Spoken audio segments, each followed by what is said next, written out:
Welcome to the Mr. Travel Guy YouTube channel. My name is Michael, and in today's video I'm going to tell you about one of the most influential bands of the history of the Italian music scene of the 70s, blending the rich Neapolitan music traditions and prog rock styles, becoming the incubator for the Neapolitan Funk explosion of the 80s. Additionally, I will recommend two fantastic albums from this band that you should definitely listen to. Are you ready? Let's dive into the impact and influence of Napoli Centrale band. I've always had a connection to Neapolitan music since I was a child, listening to my father's cassettes of the mighty Pino Daniele, which was a member of Napoli Centrale for a short period of time as a bassist. But it wasn't until I started delving into the music of New Guinea that I discovered more about its origins and the impact bands like Napoli Centrale have had in the signature sound, actually, fusing Neapolitan dialect alongside Afro-American sounds. Now, let me give you some context to help you understand more about Napoli's music. The journey of Napoli's music had a significant turning point in the post-World War II era, when the city became a cultural melting pot, influenced by the presence of the largest NATO military bases in the Mediterranean region. As a result, people started discovering new musical elements and combined them with their own music traditions. The result was a remarkable and innovative Neapolitan sound, delving into new music genres, while also embracing Afro-American sounds left behind by the soldiers. The 70s have been such an important period of time in the global musical landscape. In Naples, those were the years of the Neapolitan power. Between the mid-70s and early 80s, Naples created a sound that left a significant mark in the Italian music history. Among the many names populating the scene, James Senese is one of the pillars within the genre, meshing Neapolitan dialect with prog rock and jazz funk uniquely in Napoli Centrale band. Napoli Centrale's band came to life thanks to the visionary minds of James Senese and Franco Del Prete, both coming from the experience in another band called the Showman 2. They joined forces with American keyboardist Mark Harris and British bassist Tony Walmsley.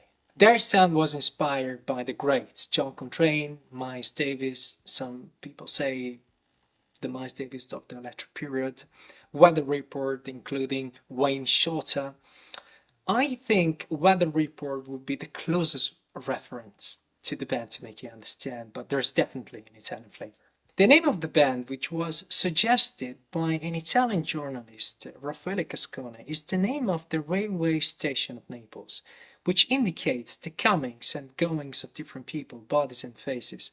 I think it perfectly embodies the concept of the project and the basis from which the music of James Senese starts. Napoli Centrale started playing in the city clubs, but in a short period of time, the group was able to quickly spread their unique blend of black music throughout Naples, making the new Neapolitan sounds known all over Italy, becoming one of the leading bands on Italy's music scene in the 70s.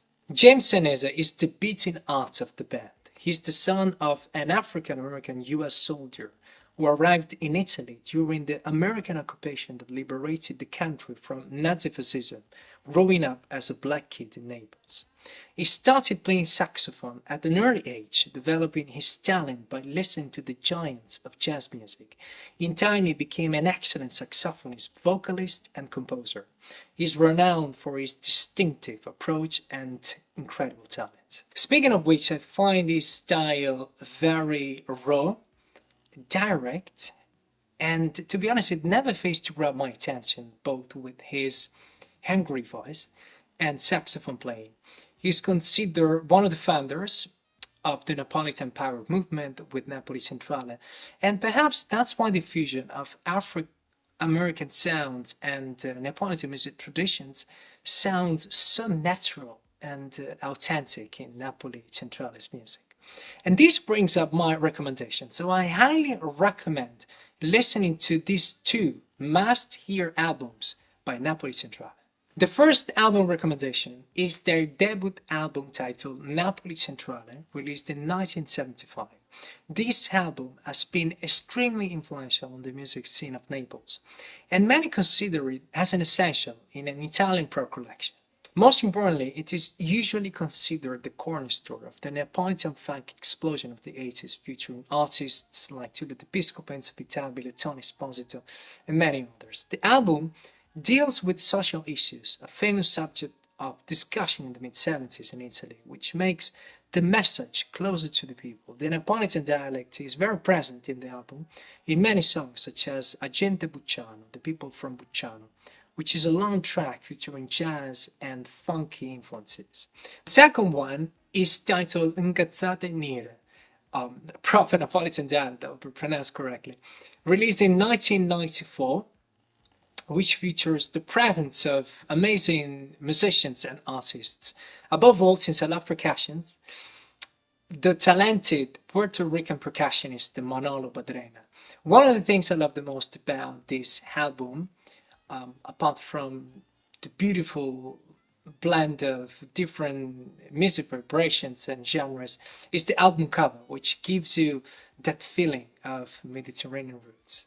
The rest is a mix of fast-paced jazz fusion rhythms with James Senese's voice again, showing you all his love for singing in Napolitan dialect, sharing powerful messages of freedom of thought, like in the first track of the album, Ngazzate Nire, which is one of my favorite ones, alongside Una Bella Giornata. Speaking of the Napolitan dialect and the presence of it in Napoli Centrale's music, the social themes towards people, their day-to-day struggles, and the meaning of being Napolitan, all of these elements have been such an important aspect of Napoli Centrale's music, and I think that this is a powerful invitation to people in seeing the importance of creating music intentionally.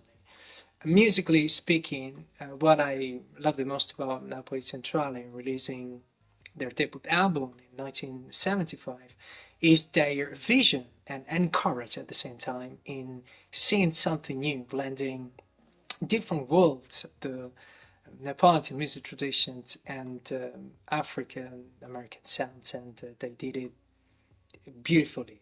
There's a reason why artists such as New Guinea have been heavily influenced by them.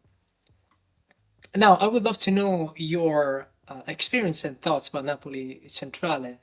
Have you got the chance to listen to some of the albums I mentioned in today's video? And what do you think about Napoli Centrale's music and vision? Let me know in the comment section. If you're interested in learning about the evolution of Black music genres, analyzing influential recordings and albums, and hearing stories from notable and inspiring artists and musicians, make sure to subscribe to the Music Trip Guide YouTube channel right now so you never miss out on a new episode. The Italian musical landscape is full of examples of the connections coming from the Americas.